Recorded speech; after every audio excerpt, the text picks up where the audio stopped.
Bata pa lang si Lila, mahilig na siyang magkwento ng kababalaghan sa kanyang mga kaibigan sa Amerika. Sa bawat slumber party, umiikot ang mga takutan at palaging may isang alamat na di mawawala. Ang tungkol kay Bloody Mary, isang multo na raw ng isang babaeng punong-puno ng galit at paghihiganti na nakulong magpakailanman sa loob ng salamin. Ayon sa kwento, si Mary ay dating manggagamot noong ika-19 na siglo, kilala sa kahusayan sa paghilom sa mga bata sa kanilang nayon. Ngunit isang gabi, isang batang babae ang biglang nagkasakit at namatay sa kanyang pangaalaga. Nagsimulang magbulungan ng mga tao na si Mary raw ang may gawa na siya'y isang mangkukulam. Sa takot at galit, nilusob ng mga residente ang kanyang kubo. Hinila siya papunta sa gitna ng bayan, pinahirapan at iniwan sa harap ng isang malaking salamin para pagtakwan ng lahat. Habang unti-unting namamatay, tumitig raw si Mary sa sarili niyang muka habang dumadampi ang dugo sa salamin, kasabay ng pagbitaw ng sumpa. Sino mang tumingin at tatawag ng aking pangalan ay sisingilin ko ng paghihiganting. Lumipas ang panahon. Mula sa ordinaryong tipanan ng mga bata, ginawa nilang ganitong laro.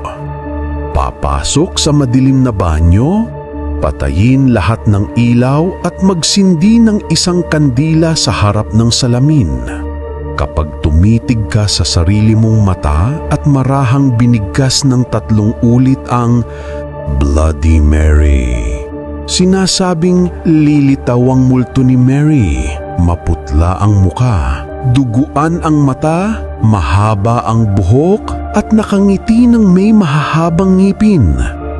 Isang gabing taglamig, nagpasya si Lila at 4 niyang kaibigan na subukan ito. Tumungo sila sa lumang bahay ni Lola ni Lila, tahimik at amoy amag. Nakapatay lahat ng ilaw. Ang taning liwanag ay mula sa maliit na kandilang puti. Isa-isa nilang sinara ang pinto ng banyo. Marahang nilak ang pintuan hanggang nagkakandungan sila sa harap ng salamin. Natatakot na ako, Lila, bulong ni Emily nanginginig. Pero tinawanan lang siya ni Lila. Walang kwentang aswang o multo, gawa-gawa lang yan. Pero sa loob, mabilis ang pintig ng kanyang puso. Sabay-sabay silang tumitig at binigkas ng marahan na ang Bloody Mary, Bloody Mary, Bloody Mary. Walang nangyari sa una, ngunit habang tumatagal, nagiging malamig at mabigat ang hangin. Unti-unting nag-fog ang salamin na parang hinihipan mula sa kabilang mundo. May aninong sumulpot sa likod nila. Una, manipis at malabo, hanggang sa dahan-dahang humunghoy ang itsura. Isa-isang napuno ng kaba ang mga bata, lalo na nang magsimulang magdilim ang paligid, na tila lumulubog sila sa ibang dimensyon. Biglang nagmarka ng pulang guhit mula sa gilid. Tila may mahaba at maruming kuko na gumagasgas sa salamin mula sa loob. Dahan-dahan, lumitaw ang maputlang mukha ni Mary. Nangingitim ang paligid ng mata, duguan ang bibig, nakalawit ang dila habang lumalapit ng lumalapit.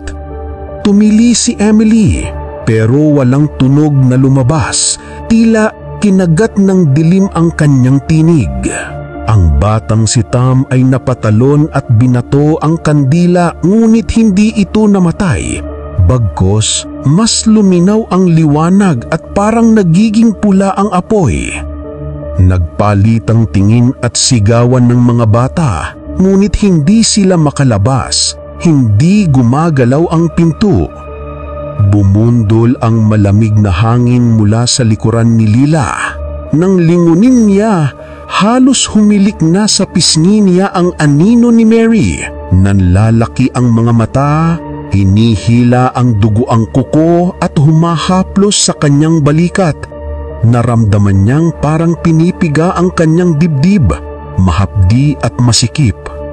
Humihingi siya ng tulong, ngunit tunog lang ng pabulong at halakhak ang umalingaw-ngaw sa loob ng kwartong iyon. "Bumalik ka rito, bumalik ka rito, ikaw na ang papalit," bulong ni Mary habang lumiliyab na dugo ang mula sa salamin. Sa huli, nagising silang lahat na parang walang nangyari. Nasa sahig ng banyo, pawisan, nanginginig at may markang pulang gasgas ang braso ni Lila. Ipinagtabuyan nila ang salamin. Hindi na muling sinubukan ng laro, pero gabi-gabi naririnig ni Lila sa kanyang panaginip ang boses na nagbubulong ng Bloody Mary. At tuwing mapapatanaw sa saglit sa salamin, may aninong dumadaan sa likod niya, palapit ng palapit hanggang sa mapansin niya sa mata niya mismo nagsisimulang lumabo ang refleksyon.